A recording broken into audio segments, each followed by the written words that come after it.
Shalom, sahabat Alkitab yang kekasih dalam Tuhan kita Yesus Kristus. Kita akan belajar Alkitab, kita akan membaca Alkitab, kita akan mempelajari apa yang tertulis di dalam Alkitab. Topik kita pada saat ini, kita akan belajar mengenai kelahiran Tuhan Yesus Kristus. Baik, untuk mempersingkat waktu, kita langsung saja masuk dalam pembahasan. Pertama, kita membuka Alkitab, kita membaca dalam Yesaya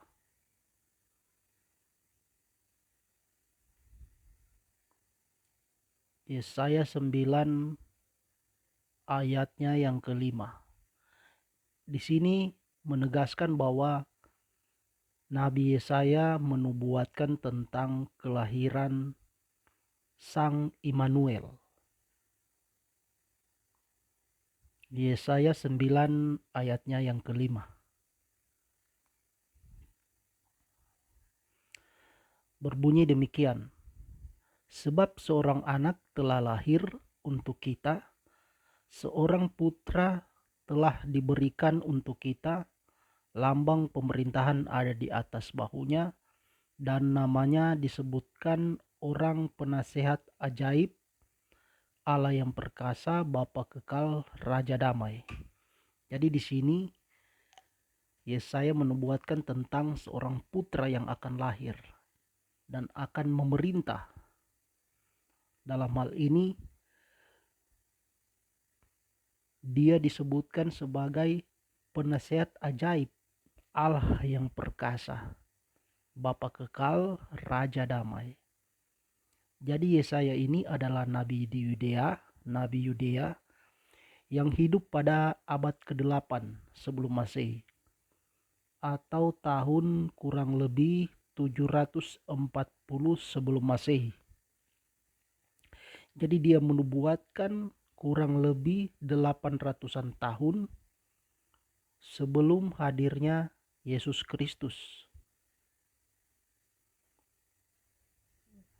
Jadi Nabi Yesaya sudah menubuatkan sebelum firman itu berinkarnasi menjadi manusia dalam diri Yesus Kristus, itu sudah jauh sebelum itu. Jadi sudah kurang lebih 800 tahun sebelum adanya Yesus di dunia ini.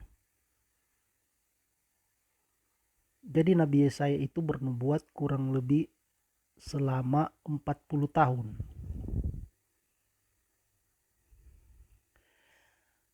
Baik, kita lanjut. Kita membuka Alkitab juga dalam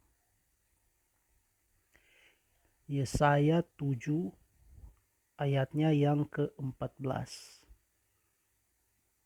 Yesaya 7 ayatnya yang ke-14. Berbunyi demikian. Sebab itu Tuhan sendirilah yang akan memberikan kepadamu suatu pertanda.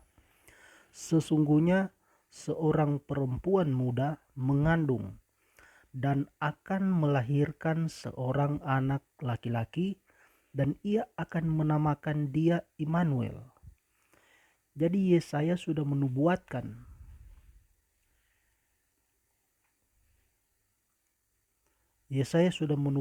bahwa akan ada seorang perempuan muda yang akan mengandung, dan anak itu akan dinamakan Immanuel.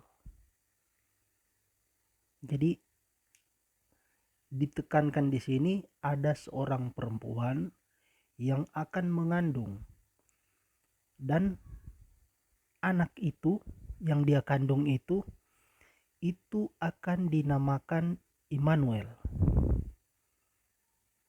Bisa dipahami ini, sahabat Alkitab yang kekasih dalam Tuhan kita Yesus Kristus. Dan hal ini itu digenapi dalam Matius 1 ayat 22. Kita membuka Alkitab. Kita membaca dalam Matius 1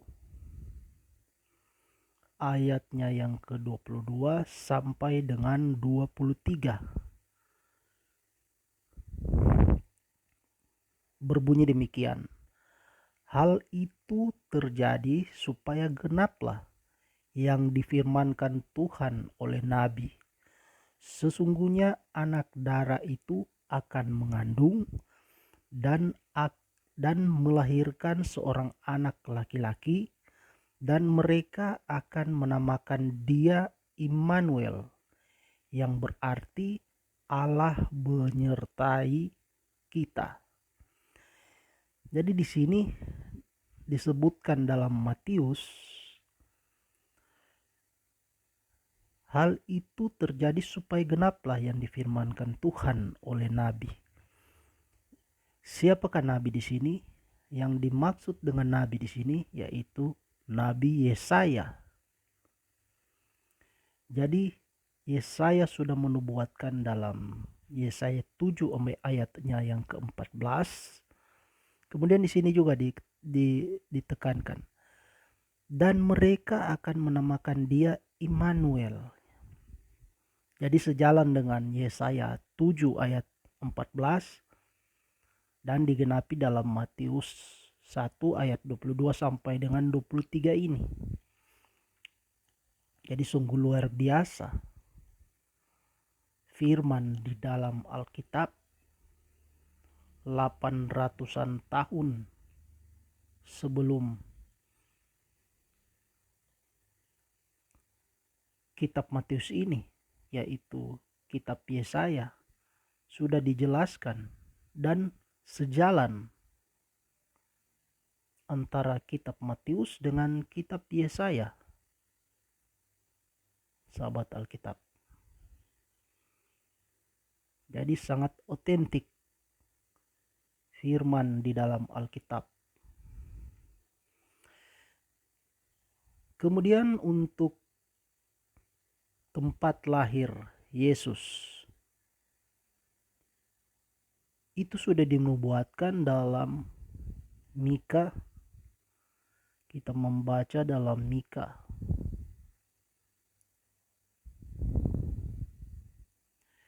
dalam Mika 4 ayatnya yang ke-8. Mika 4 ayatnya yang ke-8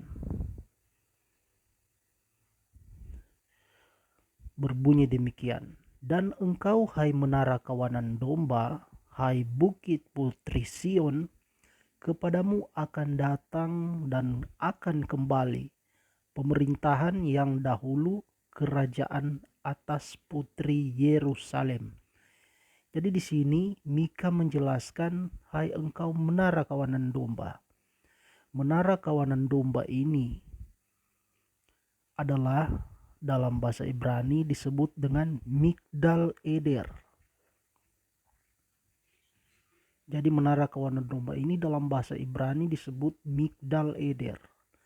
Jadi menara kawanan domba ini adalah tempat lahir dari Sang Immanuel itu, atau Yesus Kristus.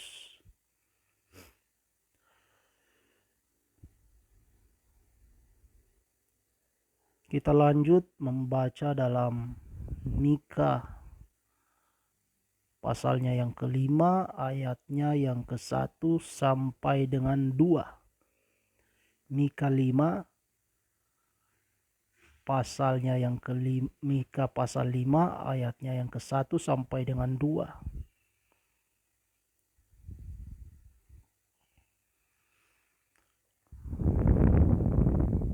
Berbunyi demikian, tetapi engkau, hai Betlehem Efrata, hai yang terkecil di antara kaum-kaum Yehuda, daripadamu akan bangkit bagiku seorang yang memerintah Israel, yang permulaannya sudah sejak purbakala, sejak dahulu kala. Sebab itu ia akan membiarkan mereka sampai waktu perempuan yang akan melahirkan telah melahirkan. Lalu selebihnya dari saudara-saudaranya akan kembali kepada orang Israel. Jadi di sini Mika menjelaskan tentang tempat lahir atau daerah di mana Mesias itu lahir, yaitu di Betlehem Efrata, di kota kaum-kaum Yehuda atau di daerah kaum-kaum Yehuda. Bisa dipahami ini sahabat Alkitab. Jadi Mika sudah menubuatkan ratusan tahun sebelum Yesus itu hadir, itu tempat lahir Sang Mesias atau Yesus itu lahir di Betlehem Efrata, di daerah kaum-kaum Yehuda. Bisa dipahami ini. Kemudian kita membaca dalam Kejadian, dalam kitab Kejadian 35 ayatnya yang ke-16 sampai dengan 21. Kejadian 35 ayatnya yang ke-16 sampai dengan 21.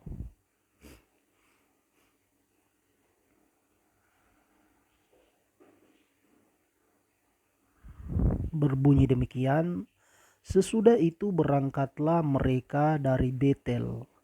Ketika mereka tidak berapa jauh dari Efrata, bersalinlah Rahel, dan bersalinnya itu sangat sukar.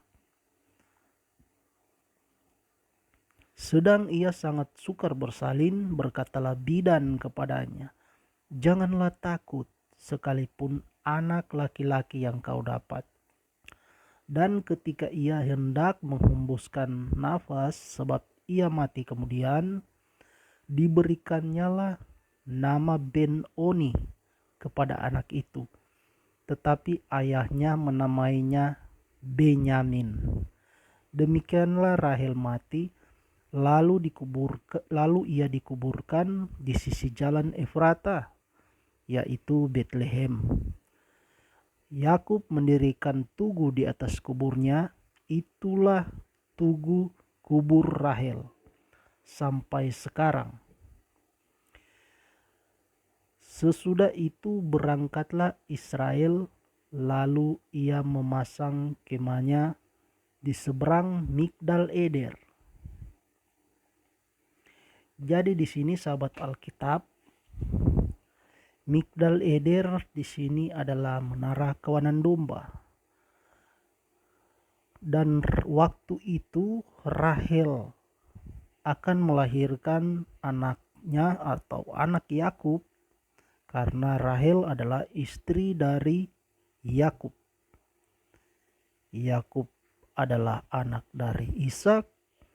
Ishak adalah keturunan dari Abraham. Jadi waktu Rahel melahirkan Benyamin, proses bersalinnya ini sangat sukar sehingga mengakibatkan Rahel meninggal dunia. Kemudian Rahel menamakan Benyamin itu yang awalnya sebelum ia meninggal, yaitu Ben-Oni, sebab proses bersalinnya itu sangat sukar.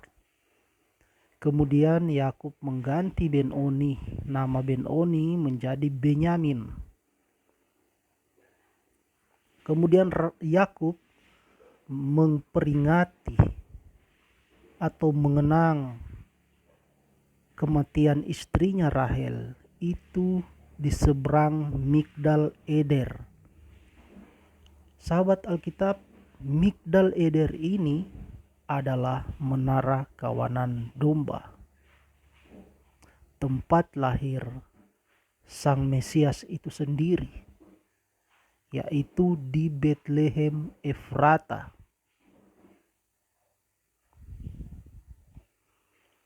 Bisa dipahami ini. sahabat Alkitab.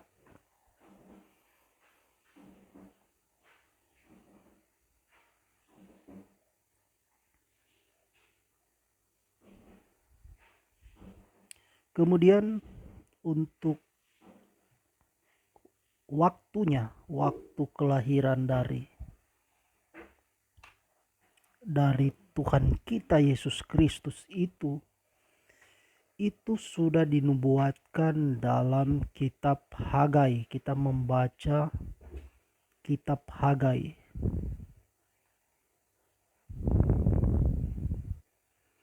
Kita membuka Alkitab dalam kitab Hagai 2, kitab Hagai pasal 2, ayatnya yang ke-19.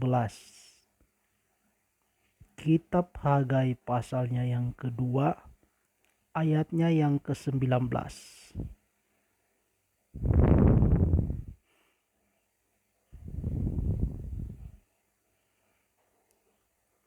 Berbunyi demikian. Perhatikanlah mulai dari hari ini dan selanjutnya,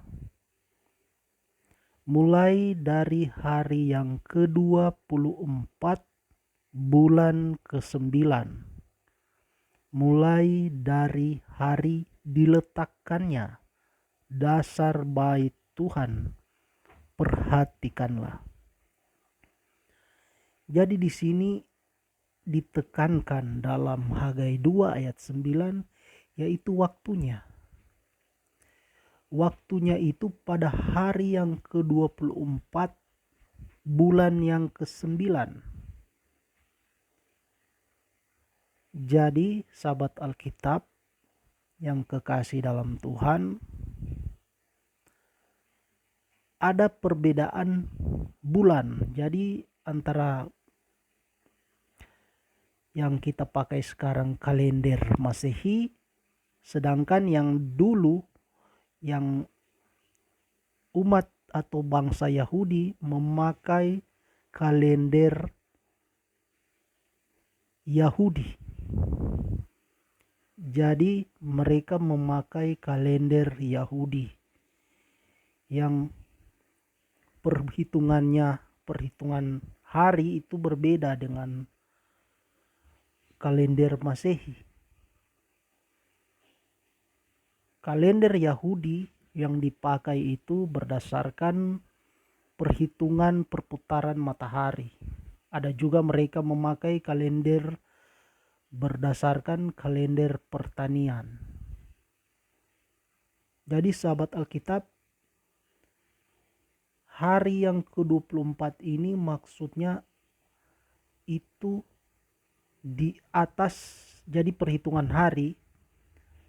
Misalnya dalam kalender Yahudi, hari Senin jam 6 sore lewat 1 menit itu sudah masuk pada hari Selasa.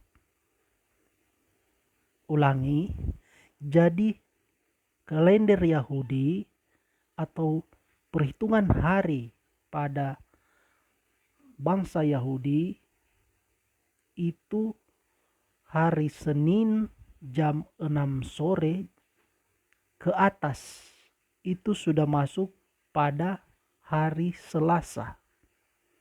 Jadi jam 6 sore ke atas itu sudah masuk pada hari Selasa atau hari berikutnya.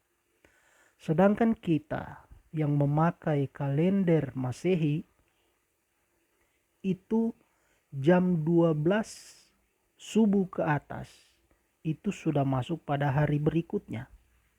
Jadi kita yang memakai kalender Masehi, hari Senin jam 12 subuh ke atas atau lewat 1 menit, jam 12 lewat 1 menit, jam 12 subuh lewat 1 menit, itu sudah masuk pada hari Selasa.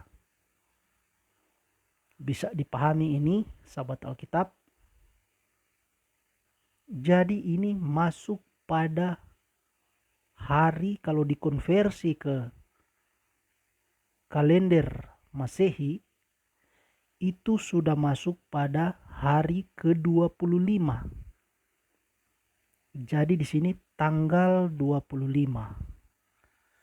Kemudian untuk bulan ke-9, dalam kalender Yahudi, bulan ke-9 disebut dengan bulan Kislev. Jadi bulan ke-9 disebut dengan bulan Kislev. Kalau dikonversi ke kalender Masehi, bulan ke-9 ini disebut dengan bulan Desember. Jadi bulan ke-9 ini dalam kalender Yahudi, kalau dikonversi ke kalender Masehi, itu disebut dengan bulan Desember. Jadi kita menemukan waktunya, yaitu yang dimaksud dengan Hagai 2 ayat 19 ini, yaitu kalau dikonversi ke kalender Masehi itu jatuh pada hari ke-25 bulan Desember, atau bisa juga disebut tanggal 25 bulan Desember. Dasar bait Tuhan atau dasar bait Allah itu diletakkan, yaitu kita mengetahui bersama bahwa tanggal 25 bulan Desember adalah kelahiran Tuhan kita Yesus Kristus, yang mana firman Allah itu berinkarnasi menjadi manusia dalam diri Yesus Kristus. Bisa dipahami ini, sahabat Alkitab? Kemudian mengenai perjanjian baru. Dalam hal ini menceritakan tentang di mana firman itu datang ke dunia, berinkarnasi menjadi manusia dalam diri Yesus Kristus. Di mana perjanjian baru itu menceritakan bagaimana itu firman itu hadir di dunia. Itu sudah dinubuatkan jauh sebelum Yesus itu ada di dunia, yaitu dalam kitab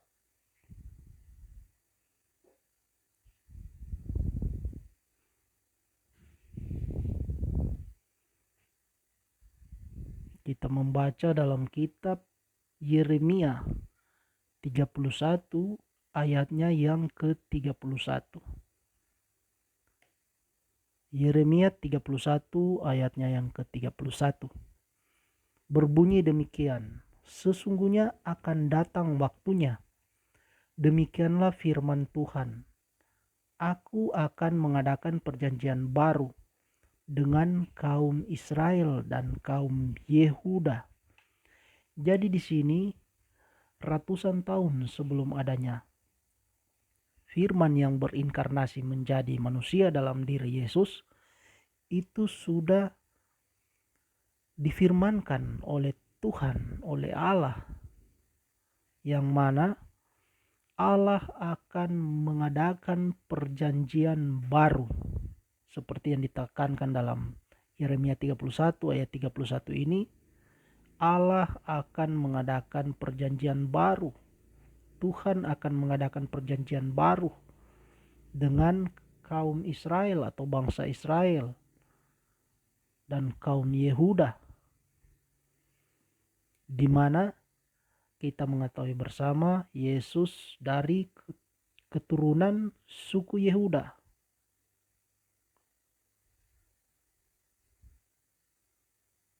Yehuda ini adalah anak dari Yakub. Yakub keturunan dari Ishak, dan Ishak keturunan dari Abraham. Oke, saya rasa ini bisa dimengerti. kita lanjut dalam kronologi kelahiran atau peristiwa, rentetan peristiwa kelahiran Tuhan kita Yesus Kristus. Awal mula kelahiran Tuhan kita Yesus Kristus, kronologinya atau rentetan peristiwanya kita bisa baca dalam Lukas 1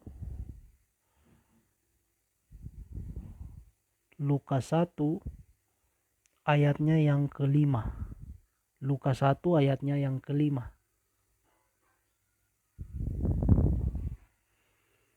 Berbunyi demikian, pada zaman Herodes Raja Yudea adalah seorang imam yang bernama Sakaria dari rombongan Abia. Istrinya juga berasal dari keturunan Harun, namanya Elisabet. Jadi di sini ditekankan dalam Lukas 1 ayat 5 ini, yaitu pada zaman Raja Herodes,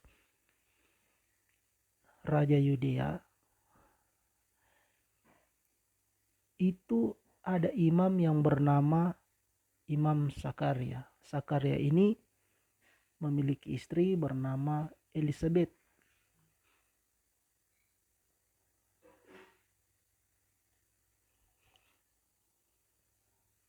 Jadi pada zaman ini ditekankan dalam ayat-ayat yang selanjutnya itu, waktu Sakaria mendapatkan undian dalam hal untuk bertugas di Bait Allah atau masuk ke ruang suci di Bait Allah untuk membakar ukupan sebagai lambang pendamaian atas bangsa Israel dengan Tuhan, itu Sakaria mendapatkan berita sukacita dari malaikat yang mana dia akan memperoleh keturunan, karena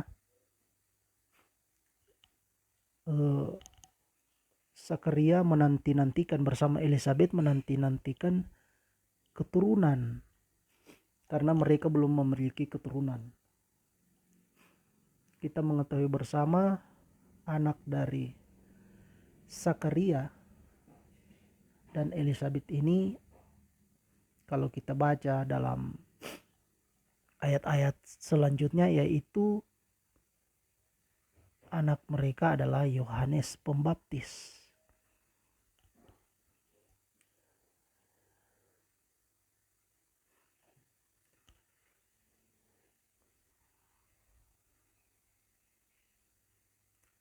Jadi sahabat Alkitab,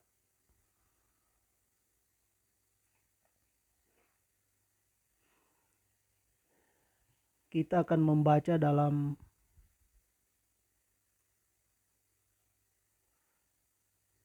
satu Tawarik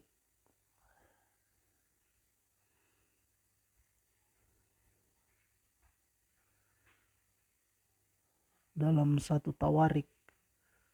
24 ayatnya yang ke-7 sampai dengan ayatnya yang ke-18. 1 Tawarik 24 ayat ke-7 sampai dengan ayatnya yang ke-18.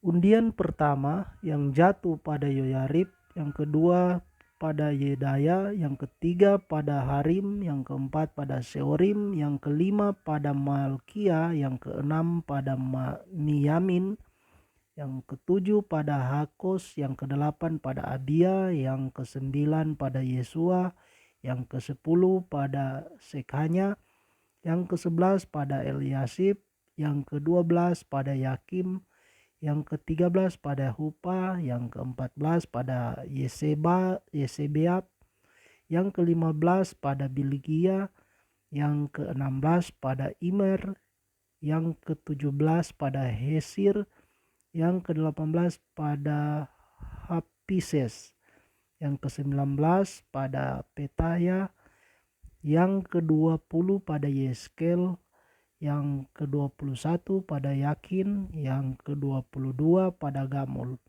yang ke-23 pada Delaya, yang ke-24 pada Maasia. Jadi di sini maksudnya dalam 1 Tawarik 24 ayat 7 sampai dengan 18 ini itu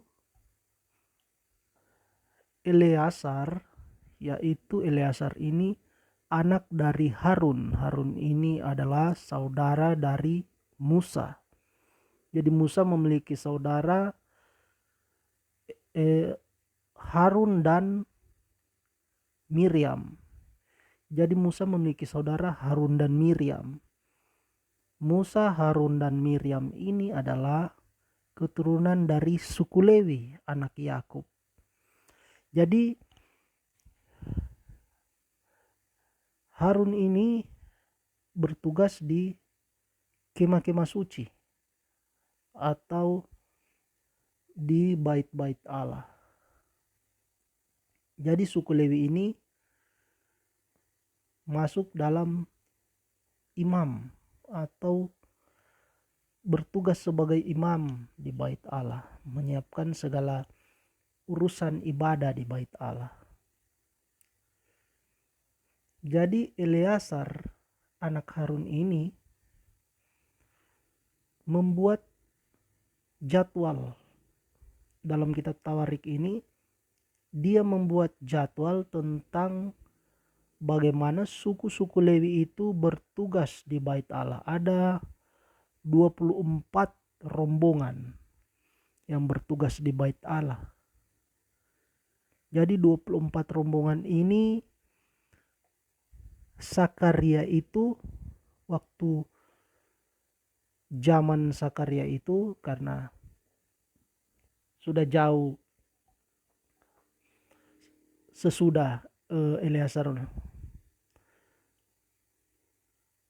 membentuk atau Eleazar menjadwalkan untuk rombongan-rombongan yang bertugas di bait Allah, Sakaria itu masuk pada rombongan ke-8, yaitu dalam ayatnya yang ke-10 ini, yaitu rombongan ke-8 yaitu pada Abia atau rombongan Abia, seperti yang dijelaskan dalam Lukas 1 ayat 5. Sakaria seorang imam yang berasal dari rombongan Abia.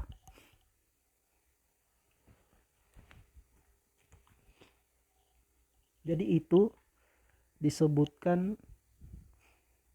dalam Lukas 1 ayat 5, Sakaria berasal dari rombongan Abia.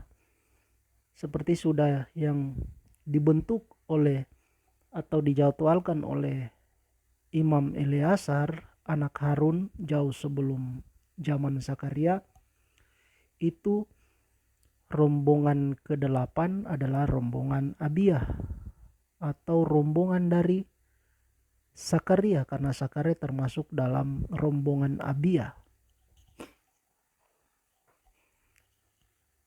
Baik, sahabat Alkitab, kita lanjut dalam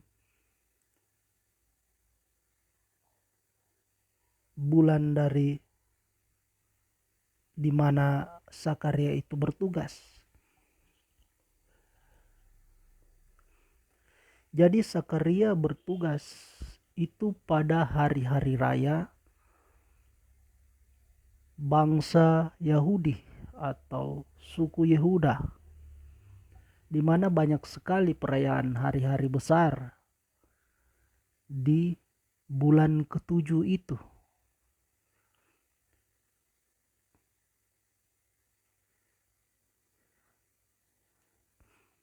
Jadi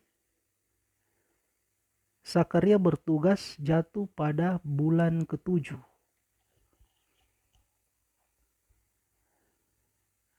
Dalam bulan ke-7 itu ada perayaan-perayaan hari besar seperti perayaan hari Yom Kippur atau hari perdamaian, kemudian hari Rosh Hashanah dan Tabernakel dan sebagainya. Jadi di bulan ketujuh ini ada hari-hari besar di situ, termasuk hari perdamaian,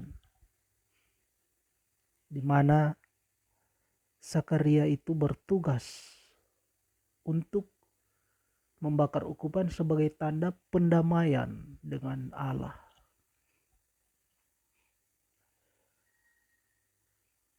Bisa dipahami ini. Kemudian bulan ketujuh itu adalah dalam kalender Yahudi itu disebut dengan bulan Tisri. Jadi bulan ketujuh itu dalam kalender Yahudi itu disebut dengan bulan Tisri, yaitu jatuh, kalau dikonversi ke kalender Masehi, bulan Tisri itu jatuh pada bulan September. Jadi bulan ketujuh dalam kalender Yahudi itu kalau dikonversi ke kalender Masehi itu jatuh pada bulan September. Bisa dipahami ini. Jadi pada bulan September itu Imam Zakaria mendapatkan kabar sukacita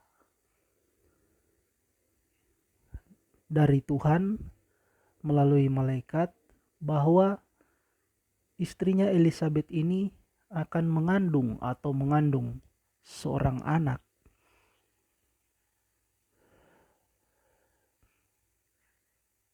Jadi bulan September dalam kalender Masehi itu Elizabeth itu mengandung atau ada kabar sukacita, di mana Zakaria menerima kabar sukacita bahwa Elizabeth itu akan mengandung di bulan September atau di bulan Tisri dalam kalender Yahudi.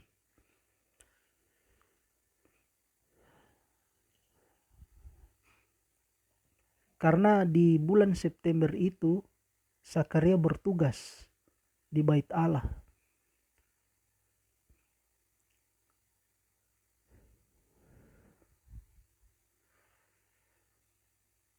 Kita membaca dalam Imamat 16 pasalnya yang ke-16 ayatnya yang ke-29 sampai dengan 30. Imamat 16 pasalnya yang Imamat pasal 16 ayatnya yang ke-29 sampai dengan 30.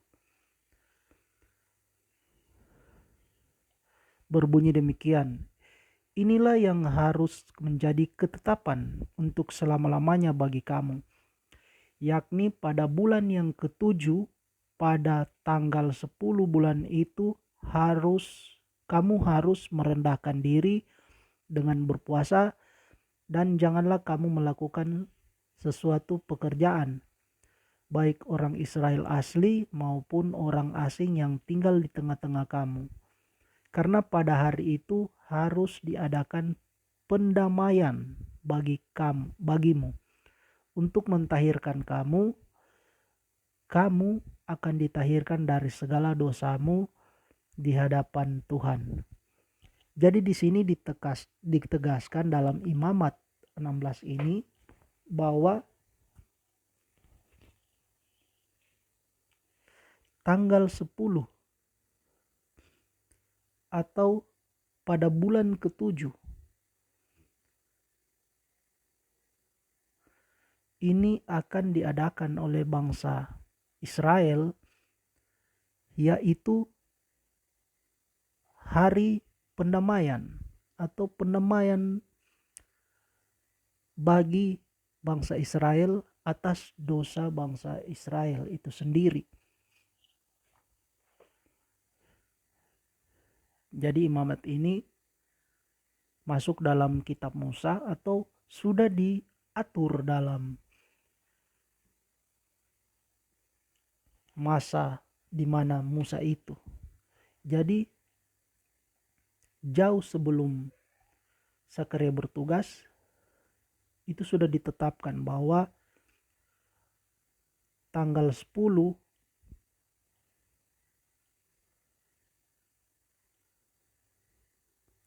pada bulan yang ke-7 itu akan diadakan hari pendamaian, atau di mana dosa-dosa dari bangsa Israel ini ditahirkan lewat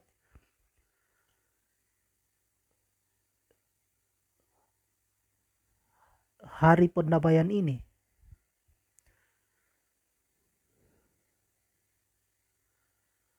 Jadi pada bulan ke-7 tanggal 10. Makanya dalam bulan ke-7 tanggal 10 ini itu bangsa Israel memperingati hari pendamaian atau hari perdamaian, atau yang dikenal dengan hari besar Yom Kippur.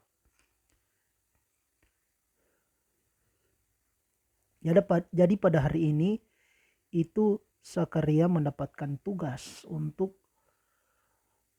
melayani di Bait Allah, karena dia masuk dalam rombongan Abia, yaitu imam-imam Lewi yang mendapatkan jadwal untuk bertugas yang telah diatur oleh Eleazar anak Harun.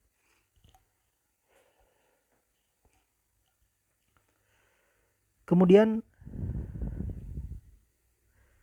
kita lanjut membaca dalam Lukas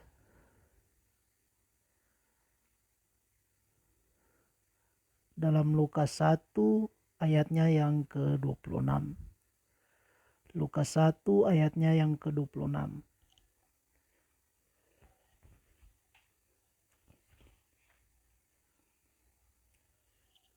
Lukas 1 ayatnya yang ke-26.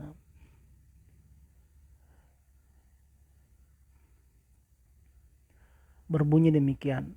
Dalam bulan yang ke-6 Allah menyuruh malaikat Gabriel pergi ke sebuah kota di Galilea bernama Nazaret.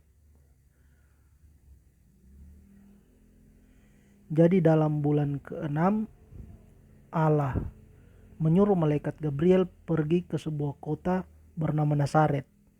Ini kalau kita baca dalam konteks-konteks dalam bacaan selanjutnya, yaitu bulan ke-6, dalam bulan ke-6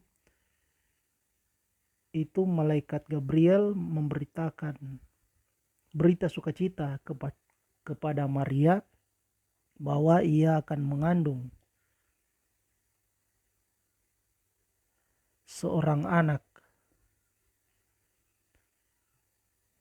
yaitu kita mengetahui bersama Maria adalah ibu dari Yesus Kristus. Jadi dalam bulan ke-6 ini maksudnya dalam bulan ke-6 setelah Sakaria menerima berita sukacita dari malaikat bahwa Elisabeth istrinya akan mengandung. Jadi bulan ke-6 dari Sakaria ini bulan September, berita sukacita Sakaria yang diterima Sakaria ini masuk pada bulan September seperti yang sudah dijelaskan tadi. Kemudian bulan ke-6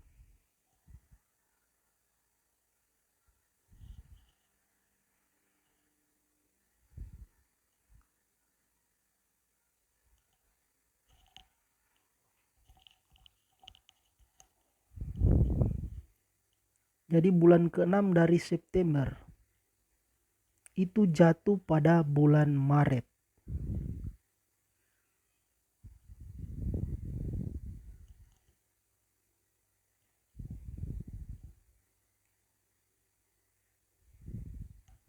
Jadi bisa dihitung bulan ke-6 yaitu dari September,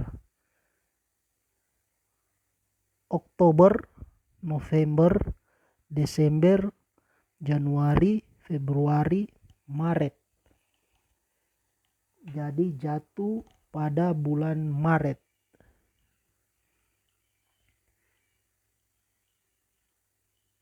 Jadi berita sukacita yang dikabarkan oleh malaikat Gabriel ke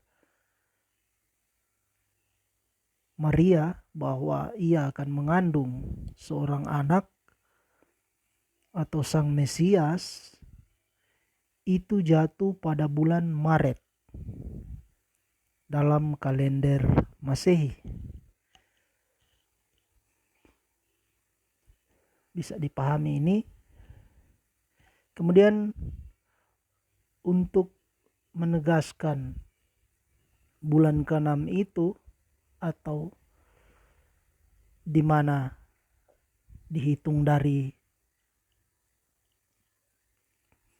Elizabeth mengandung itu dapat kita baca dalam Lukas 1. Lukas 1 ayatnya yang ke-36. Lukas 1 ayatnya yang ke-36. Berbunyi demikian, dan sesungguhnya Elizabeth sanakmu itu, ia pun sedang mengandung seorang anak laki-laki pada hari tuanya.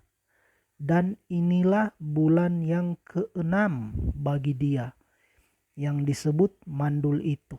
Jadi malaikat Gabriel juga memberitakan kepada Maria bahwa pada saat dia mengabarkan, pada saat malaikat Gabriel mendatangi Maria itu, dia menyebutkan dalam Lukas 1 ayat 36 ini bahwa Elizabeth sanakmu itu juga sedang mengandung.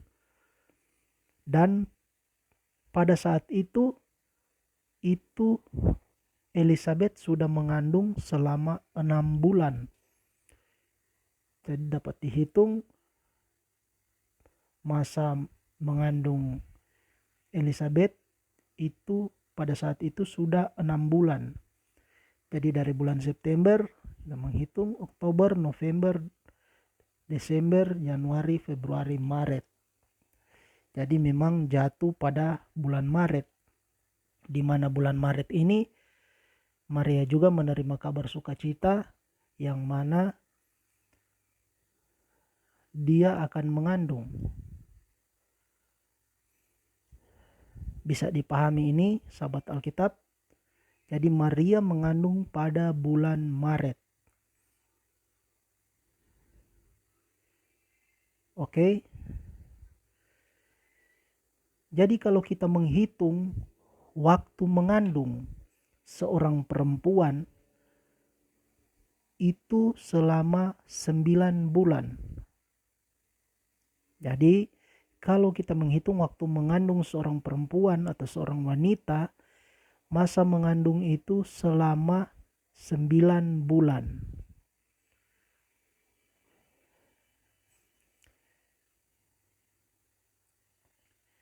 Jadi kita menghitung dari bulan Maret. 9 bulan dari bulan Maret itu jatuh pada bulan Desember.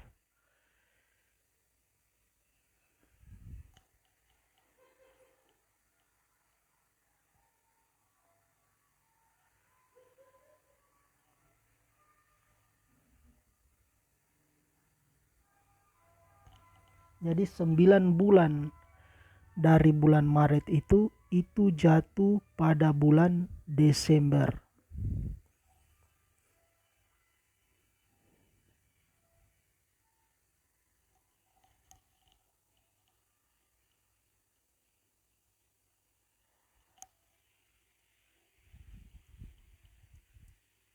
Jadi bisa dipahami ini.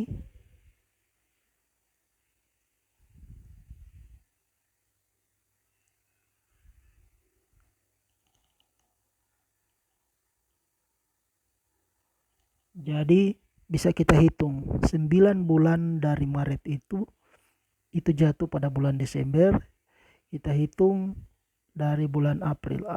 Kan satu masa mengandung itu 9 bulan ya. Jadi April, Mei, Juni, Juli, Agustus, September, Oktober, November, Desember. Jadi jatuh pada bulan Desember.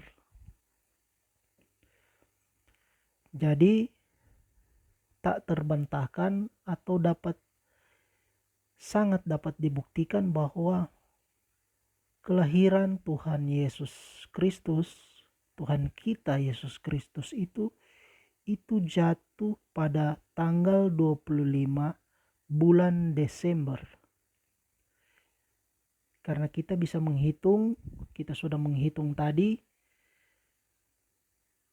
waktu kelahiran, tempat lahir, kita sudah menghitung, dan kita sudah membuktikan lewat ayat-ayat di dalam Alkitab. Jadi sangat otentik, sangat sinkron, sangat selaras ayat-ayat dalam Alkitab, dalam Perjanjian Lama, dalam Perjanjian Baru, sangat selaras. Nubuatan-nubuatan dalam Perjanjian Lama dan digenapi dalam Perjanjian Baru. Kebiasaan-kebiasaan atau tata cara ibadah dalam Perjanjian Lama juga dilaksanakan dalam Perjanjian Baru. Seperti Sakaria yang termasuk dalam rombongan Abia. Baik, sahabat Alkitab, saya rasa kita bisa memahami, kita bisa mempelajari bersama bahwa tak terbantahkan kelahiran Tuhan kita Yesus Kristus itu jatuh pada bulan Desember tanggal 25. Baik, kiranya Tuhan memberkati kita semua. Amin. Terima kasih.